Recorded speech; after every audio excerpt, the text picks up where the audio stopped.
Nah, bagaimana nih sikap murid kalau melihat zahiru hal fasad, melihat keburukan yang tampak dari gurunya itu? Hendaknya dia menakwil li af'alihi terhadap perbuatan-perbuatan guru, wa aqwalihi dan kata-kata guru, allati zahiru hal fasad, yang secara lahir perbuatan-perbuatan itu atau akwal-akwal itu al-fasad, buruk, ta'wilatin sahihah, dengan penakwilan yang baik.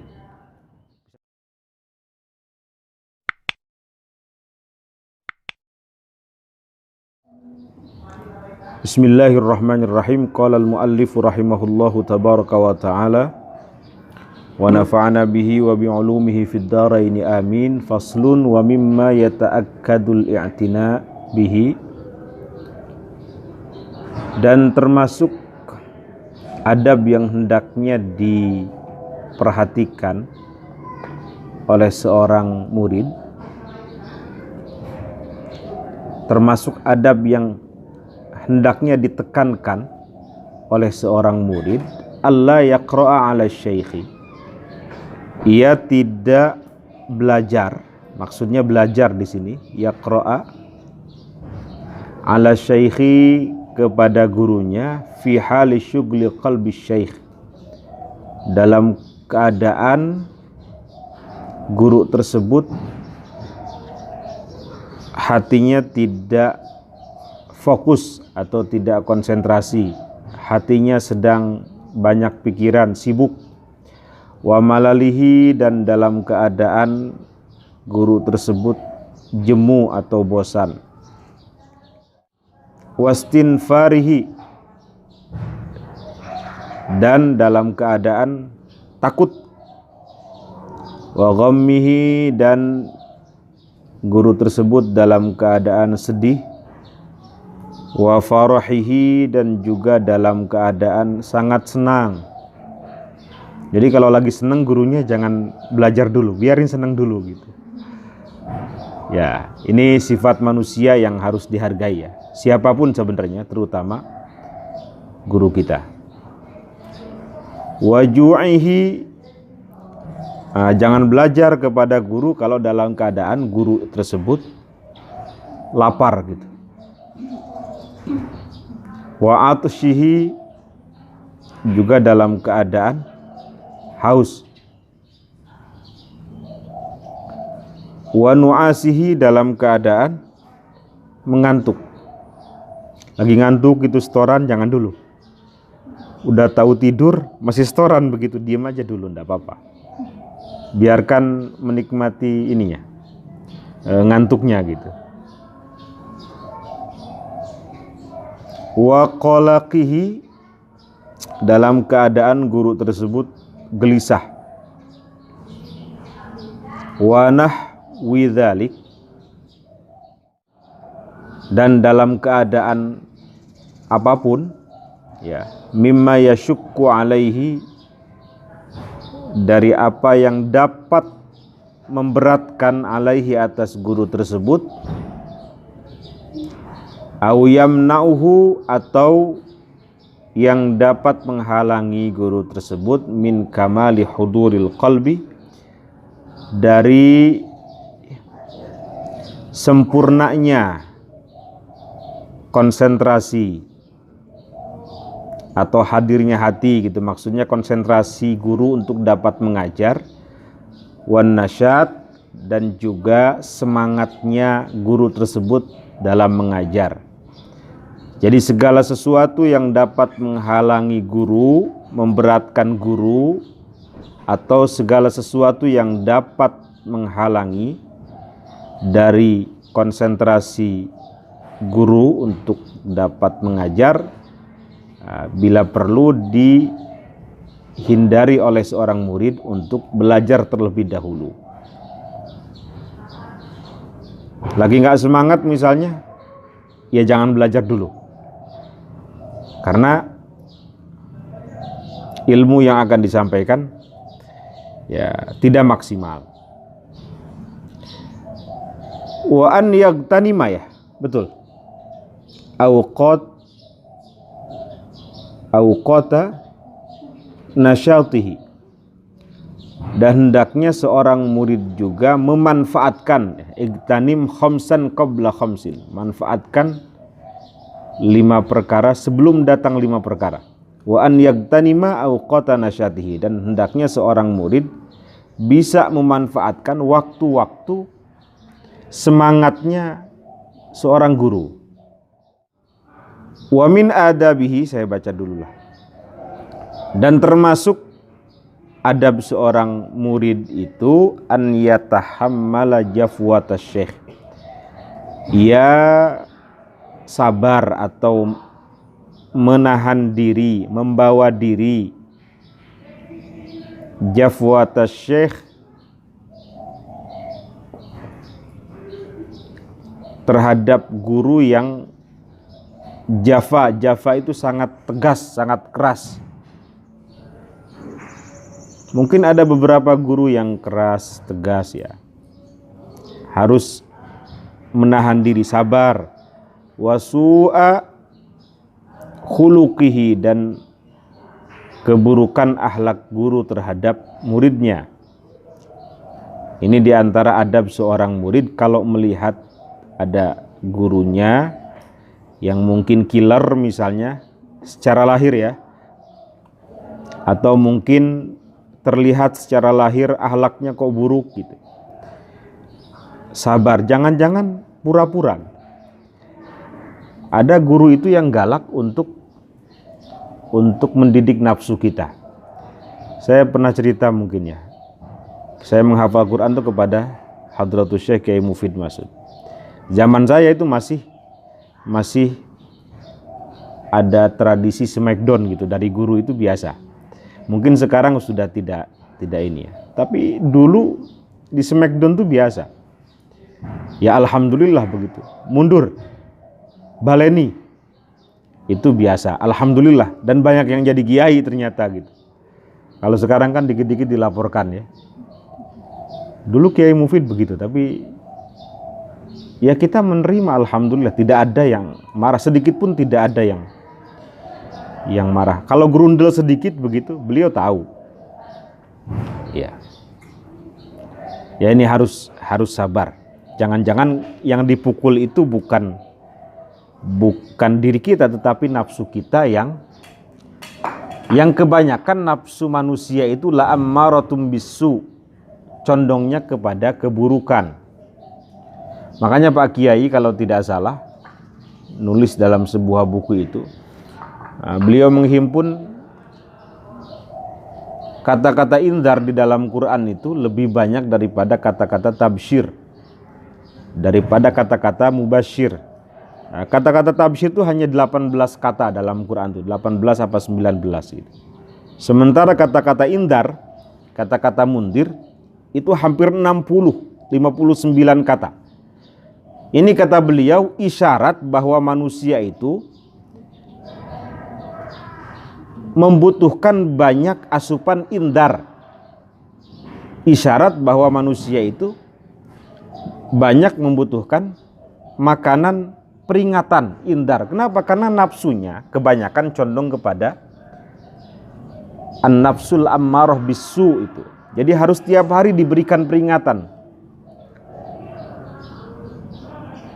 Nah itu kenapa kalau ada guru yang begitu kita sabar gitu. Tenang aja, santai aja, enggak apa-apa. Toh nggak tiap hari juga kan mungkin kan. Itu juga karena melihat sesuatu dari kita yang mungkin tidak lurus. Ya, wa min adabihi, dan termasuk adab seorang murid itu an yatahammala jafwata syekh. Ia mampu bersabar terhadap kerasnya atau tegasnya perangai seorang guru, wasu'a khuluqihi, dan juga keburukan akhlak guru, wala yasuddahu, dan janganlah hal tersebut, dalika itu, dan janganlah hal tersebut menghalangi seorang murid an mulazamatihi, untuk terus mulazamah, untuk terus menyertai gitu ya, untuk terus belajar kepada seorang guru, hunya kepada seorang guru, wa'tiqadi kamalihi, dan terus meyakini kesempurnaan seorang guru. Ini sulit ini. Saya pernah sampaikan ya. Apa kata-kata Imam Syafi'i itu? Isbir ala murril jafa min muallimi fa inna rusubal ilmi fi nafaratih. Sabarlah engkau terhadap kerasnya perangai seorang guru, karena rusubal ilmi, gagalnya mencari ilmu itu, mendapatkan ilmu itu, fi nafaratih, ketika seorang murid tidak mau lagi belajar, dia lari, tidak mau mulazamah gitu. Hanya karena melihat apa? Murril jafa, melihat perangai guru yang keras. Nah itu kalau lari nggak dapat apa-apa. Mungkin saya kalau nggak dikerasin dulu sama Kiai Mufid, Kiai Ali Mustafa Yakub ketika menghafal Tarikh Wafayat misalnya, beliau sangat keras ketika kita tidak hafal ya, suruh berdiri. Atau dalam soal mufradat ketika kita baca hadis misalnya, kenapa tidak baca syuruh al hadis misalnya, suruh berdiri. Kalau nggak dibegitukan mungkin nggak dapat apa-apa kita. Mungkin nggak hafal Quran, mungkin nggak ke Amerika juga. Kalau nggak dibegitukan, berkahnya mungkin, berkahnya para guru. Fa inna rusubal ilmi fi nafaratih, itu karena gagalnya mendapatkan ilmu itu disebabkan lari daripada guru tersebut. Apa baitnya yang selanjutnya? Malam yadhuk murrat ta'allumi tajarru'a dhullal jahli tula hayati. Siapa yang tidak pernah merasakan pahitnya mencari ilmu, maka dia akan merasakan hinanya kebodohan sepanjang hayatnya. Wa man fatahu ta'lim, apa kata Imam Syafi'i? Waqta syababih fakabbir alaihi arba'an liwafatih. Siapa yang enggak mau belajar di waktu mudanya, lari daripada guru gitu maksudnya, dikit-dikit curhat kepada orang tuanya, fakabbir alaihi arba'an liwafatih, maka takbirkan saja tanda bahwa dia sudah mati. Kalau enggak mau belajar berarti sudah mati. Wadatul fata wallahi bil ilmi wat tuqa, itu ya, idza lam yakuna la'tibara lidati. Kemuliaan seorang murid itu, seorang anak muda itu, pemuda itu, bil ilmi wat tuqa, ada dalam ilmu dan ketakwaannya. Kalau tidak punya dua hal tersebut, la'tibara lidati, dia adanya seperti tidak ada, nggak ada apa-apanya, nggak ada artinya hidup di dunia ini. Wujuduhu ka'adamihi. Ngapain?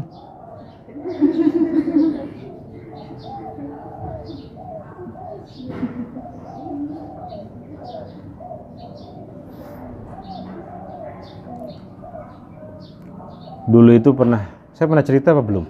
Kenapa? Ada seorang kiai di Jawa, bandel waktu mudanya, dipesantrenkan ke satu pesantren, nggak bisa diatur, nggak ada yang ditakuti sama sekali. Jangankan musyrifnya, ustadznya nggak ditakuti gitu. Akhirnya keluar dari pesantren tersebut, masuk ke pesantren lain, begitu pun nggak ada yang ditakuti sama sekali. Akhirnya karena seorang kiai besar, anak kiai besar, orang tuanya memutuskan untuk mendidik sendiri. Nah, dipanggillah murid ayahnya yang paling senior untuk mendidik. Begitupun Jafa tadi itu keras, karena mungkin terlihat bebel gitu. Apa ya bebel itu? Kata orang Jawa apa? Dedel. Bebel, orang Sunda apa? Hah? Bebel. Diajarin ilmu ini, ilmu nahwu, ilmu sarf, enggak ada yang masuk sama sekali. Masih biasa aja, masih enggak ditakuti gurunya ini, padahal murid ayahnya yang senior. Nah, tiba suatu hari yang ngajarin ini kemudian ngomong, kamu ini bener gak sih anak kiai kok? Bebel banget gitu. Nah, kata-kata ini yang kemudian membuat si anak ini, si Gus ini nangis, lapor kepada ibunya bahwa si Akang ini ngomongnya begini, saya ini anak kiai kok bebel banget begitu, nggak ada yang masuk sama sekali ilmunya. Nah, kemudian dipanggil si Akangnya ini, kalau ngajarin anak saya jangan terlalu keras gitu. Kemudian ayahnya itu dengar dari kamar. Pada saat itu pula istrinya itu disater ya, tidak diajak bicara selama beberapa minggu. Ingin mengajarkan beliau itu bahwa ketika anak kita sudah dititipkan kepada guru, itu hak guru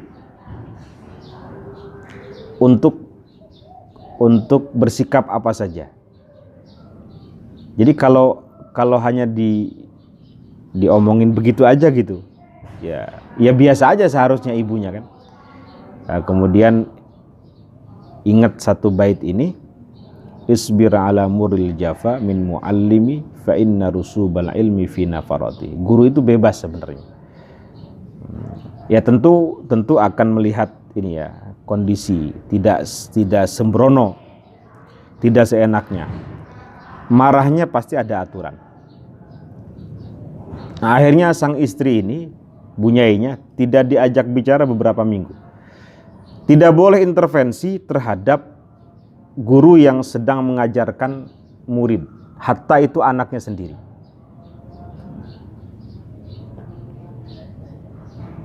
Ya akhirnya sekarang jadi kiai besar itu anaknya. Kalau nggak dibegitukan mungkin nggak mikir. Nah, kadang nafsu itu begitu, harus dididik seperti itu. Tidak semua orang mungkin ya, tapi ada beberapa orang yang harus dididik seperti itu. Nah, ini Imam An-Nawawi ingin mengajarkan fakta, mungkin di sana ada beberapa guru yang seperti itu. Kita harus sabar. Mungkin kalau di UIN yang killer itu siapa? Biasa aja udah. Yang ngasih nilainya paling sulit gitu, pelit, ya itu ngajarin kita biar belajarnya lebih rajin. Biasa aja. Jangan sampai ada gerundel. Bahaya itu kalau sudah gerundel. Wa yata'awwal itu li af'alihi wa aqwalihi allati dhahiruhal fasad ta'wilatin sahihah. Nah, bagaimana nih sikap murid kalau melihat dhahiruhal fasad, melihat keburukan yang tampak dari gurunya itu? Hendaknya dia menakwil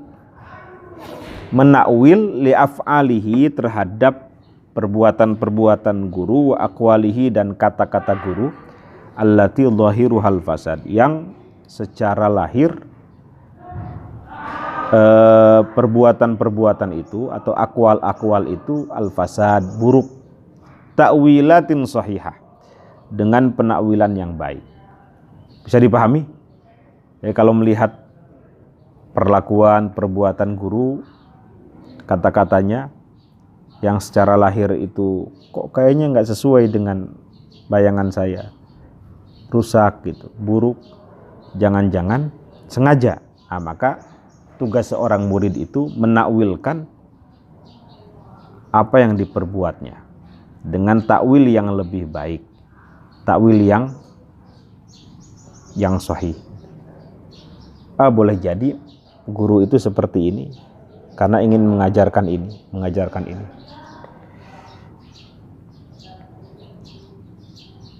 Fama yu'jizu an dalik illa qalilut taufiq aw adimuh. Tetapi pada kenyataannya yu'jiz, Tidak ada orang yang mampu andalik untuk melakukan itu. Illa qalilut taufiq, kecuali sedikit yang melakukannya. Illa qalilut taufiq, kecuali sangat sedikit yang melakukan. Au adimuhu, bahkan tidak ada. Wa idza jafahu syekh, dan apabila seorang syekh itu bersikap kasar, tegas, ibtada'a huwa bil i'tidar, hendaknya seorang murid terlebih dahulu huwa bil i'tidar, ia meminta maaf ila syekh, kepada syekh. Wa adhara anna dzanba lahu wal ataba alaihi, dan hendaknya seorang murid menampakkan anna dzamba, sesungguhnya kesalahan itu lahu, berasal daripada dirinya, wal atab alaihi. Atab itu apa?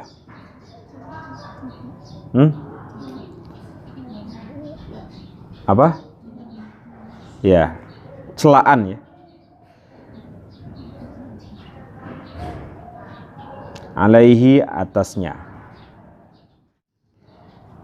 Kalau gurunya marah, jangan-jangan saya yang salah begitu.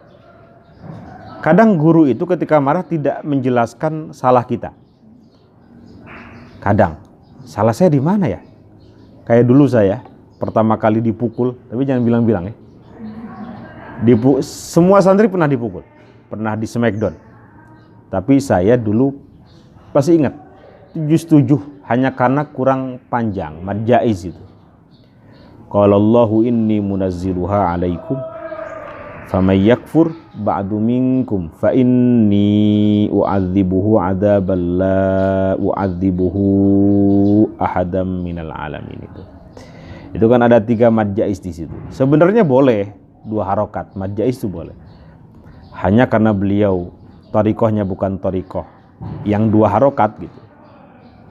Ya, nanti jalurnya thariqah syatibiyah itu harus 4, boleh 5.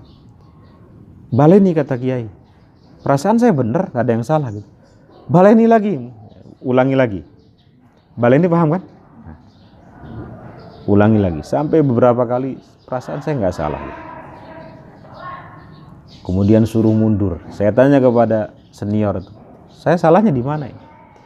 Coba dibaca, kata senior itu. Saya baca, oh mungkin kurang panjang, kata senior ini.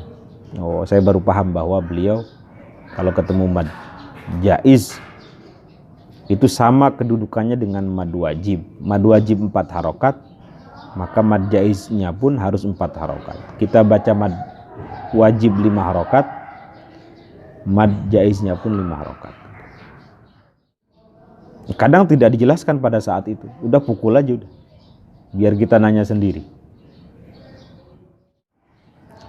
Fadzalika, maka hal tersebut atau karena hal tersebut, jadi tadi menampakkan kesalahan itu bahwa itu berasal dari dirinya, anfa'u lahu, lebih bermanfaat bagi si murid, fid dunya wal akhirah, di dunia maupun di akhirat, wa anqa liqalbi syekh, dan membersihkan hati seorang guru. Dalam teks yang lain tuh wa inqaun liqalbi syekh. Di sini wa anqa ya. Di antum apa? Wa anqa liqalbi asy-syekh. Lebih membersihkan untuk hati guru. Ya, sikap seperti itu lebih membersihkan hati guru. Ketika guru hatinya bersih, tidak punya gerundel terhadap murid, murid aman. Gitu. Itu maksudnya teks ini. Wa qad qalu, dan sungguh para ulama telah mengatakan, malam yasbir, barang siapa yang tidak sabar, ala dzullit ta'allumi, terhadap kehinaan ketika dalam belajar, baqiya umrahu ya, umrahu fi amayatil jahalah, maka sisa umurnya fi amayatil jahalah akan terselimuti oleh awan atau oleh mendung kebodohan. Kalau bahasa Imam Asy-Syafi'i apa tadi? Malam yaduk murrat ta'allumi tajarra'a dhullal jahli tula hayati. Ini malam yasbir ala dhulli ta'allumi baqiya umurahu fi amayatil jahalah. Siapa yang tidak sabar atas hinanya belajar, maka sisa umurnya akan terselimuti oleh mendung kebodohan. Wa man sabara alaihi, dan barang siapa yang sabar alaihi ala dzulli ta'allum tadi itu, ala umruhu apa? Ala amruhu ya, ila izzil akhirati wad dunya, maka ia akan mendapatkan anugerah dari perkaranya tersebut kepada kemuliaan akhirat dan dunia. Dibalik ini, in ila izzid dunya wal akhirah, ila izzil akhirati wad dunya. Ala itu anugerah. Alhamdulillah tauli wal ala, atau mendapatkan karunia. Wa minhul atharul masyhur, dan senada dengan asar yang masyhur. Kenapa disebut athar? Athar itu artinya apa? Athar itu bekas atau peninggalan. Maksudnya peninggalan bekas yang ditinggalkan oleh Rasulullah, oleh para sahabat. Para ulama hadis menyamakan athar dengan hadis. Hadis, khobar, athar, sunnah itu sama bagi ulama hadis. Nah, sebagian ulama mengkhususkan athar itu khusus untuk hadis mauquf saja. Oke. Ada athar yang sangat masyhur dari Sayyiduna Abdullah ibnu Abbas radhiyallahu anhuma. Meninggal tahun berapa? Abdullah ibnu Abbas meninggal tahun berapa? 68 Hijriah. Sepupunya Nabi yang didoakan oleh Nabi, Allahumma faqihhu fiddin wa 'allimhu ta'wil. Apa kata Sayyiduna Abdullah ibnu Abbas? Dhalaltu taliban, aku hina ketika menjadi murid. Fa'azaztu matluban, kemudian aku mulia matluban, karena menjadi guru. Mungkin kelihatannya hina, antum disuruh nulis, kan gitu ya? Antum disuruh apa, tetapi nanti fa'azaztu matluban, itu menjadi pengalaman yang kemudian antum menjadi guru. Fa'azaztu matluban, kemudian aku mulia matluban, karena menjadi guru. Ini dari Sayyiduna Abdullah ibnu Abbas. Pak Kiai itu sering nasihatin ya, jangan malu menukil pendapat orang lain. Apa bahasa beliau? Al-an anta nakil wa fil mustaqbal anta mankul. Jadi jangan malu untuk menukil pendapat orang lain.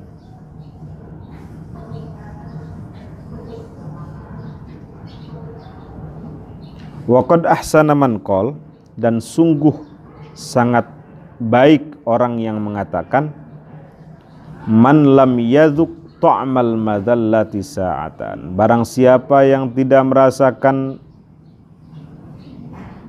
kehinaan satu detik pun, saatan itu satu saat pun ya, dalam belajar maksudnya, qata'az zaman bi asrihi madlulan, maka dia akan melalui sisa umurnya dalam kehinaan.